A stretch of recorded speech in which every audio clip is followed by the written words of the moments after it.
Alright, what's going on YouTube? This is Keith with Less Magic, More Gathering, and today we are looking at one of the most fun decks that I have had the chance to build and play with, and it's convenient that just this last weekend, the Pro Tour event was won by a mono red deck. It's obviously a different deck than what I'm going to show you today, but it does have some similar cards, and a lot fewer creatures in mind, so let's take a look at it.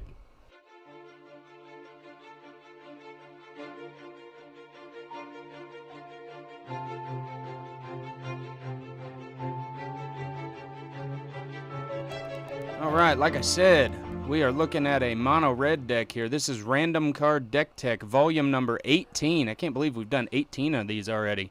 We're looking at mono red Jaya. We are, the random card for the week was Jaya Ballard. So let's take a look at her first. 3 reds and 2 other. She is a legendary planeswalker, obviously. She has 2+1 abilities. You can either add 3 red mana that can only be spent to cast instant or sorcery spells, or you can also +1 with discarding up to 3 cards and drawing that many cards. There's both the planeswalkers we're using here are really good ways to get through your deck and find what you need to handle almost any situation. Her ultimate ability, the -8, is you get an emblem that allows you to cast instant and sorcery cards from your graveyard, then you exile them. So that's kind of how we're going to build this deck. We're going to try and get a bunch of these instants and sorceries in our graveyard, get Jaya out, protect her, and then recast those with hopefully some extra mana and maybe some copies to destroy our opponents. So let's go to our next planeswalker. I had not put Karn in any of the other decks that we had done since Dominaria released, and I kind of said that I wasn't going to, but here we are, and I went ahead and put it in this deck. Like I said, this is one of my favorite decks that I've had the chance to work on, so that's what we're going to go with. We're going to do 2 copies of Karn, Scion of Urza. If you know anything about standard Magic, you probably know about Karn, but +1 ability, you reveal the top 2 cards of your library. An opponent chooses one of them, put that card into your hand, and exile the other with a silver counter on it. And then you -1 to put a card you own with a silver counter on it into your hand. And then you can also do a -2, no real ultimate ability for Karn, but you can do a -2 to create a colorless golem, or a colorless construct artifact creature token. It gets +1/+1 for each artifact you control. So that's not going to be much of a ability in this deck, but mainly we're using this so that we can get some serious card advantage.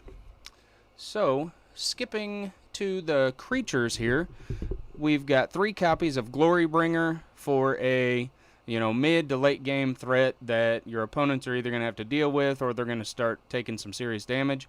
And also 4 copies of Rekindling Phoenix, which is another, flying threat that if your opponent doesn't have a way to deal with, it'll end the game for you. Now, building up to, obviously, these are, like I said, mid to late game stuff, 4 and 5 drops, respectively. Rekindling Phoenix and Glorybringer. So how do we get there? We've got 13 instants in the deck, 3 copies of a Braid, and these instants and sorceries are really just going to help you control the board and get to the end state that we're trying to get to, and we'll see that here in just a second. We got 4 copies of Lightning Strike, 3 damage to player or target creature. We've got 3 copies of Magma Spray to help deal with some of the indestructibles and god cards that we might need to deal with.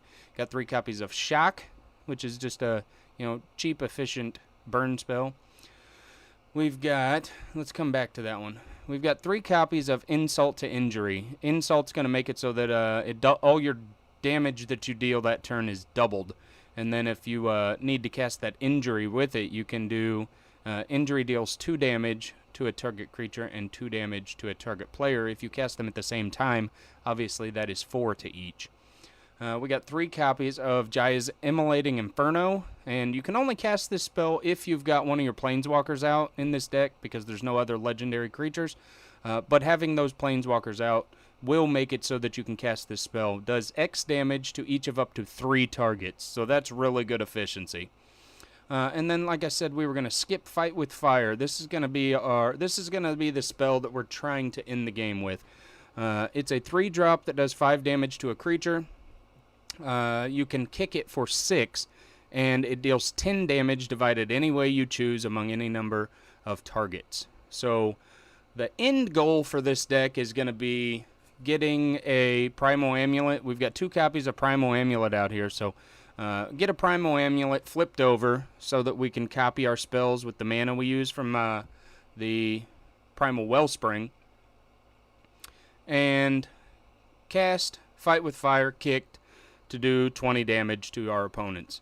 Now, you may not need to do 20 damage to your opponent. 10 damage may be plenty. Then you don't have to worry about some of these other situations that are going on. But that's gonna be our finisher a lot of times. If the Glorybringer, the Rekindling Phoenix don't do it, and we can hold them off with some of these other instant and sorcery burn spells, then we can use that Fight with Fire. Even cast it from the graveyard if we get Jaya's Emblem.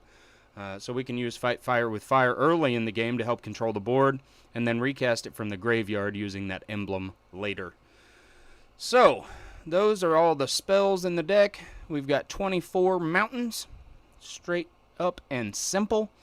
This deck is not a cheap one. This is not a budget deck. Sorry for all you budget deck lovers. You can get it, which is cheaper. TCG Player is saying they've got this for $262.10. So like I said, not a budget deck, but it is a fun deck to play. It will annoy your friends, and it will win you some games. It's a very, very fun deck, and competitive as well. I've had really good luck with it. I don't know how it would do on the Pro Tour because I am just a kitchen table Magic player, but like I said, it's been a fun deck to build, it's been a fun deck to test and play, and I'm going to probably keep this one around for a while. So I appreciate you watching. I know you guys have taken the time out of your day to come watch this video, so hopefully you enjoyed the deck. Let me know what you think in the comments below, or you can check out the link in the description to come to my Tapped Out page and check it out there and leave any comments on what you might do differently. But we always like to hear from you, so let us know. Thanks for watching. I'll see you next time. Deuces. Hey, thanks for watching. If you enjoyed this video, come down here and press this thumbs up button. Make sure you subscribe to the channel and hit that bell to turn on notifications so that you'll see when we post new content. If you got anything to say, hit us up down here in the comments section. We always love hearing feedback and comments from people that are watching. Let us know what you think.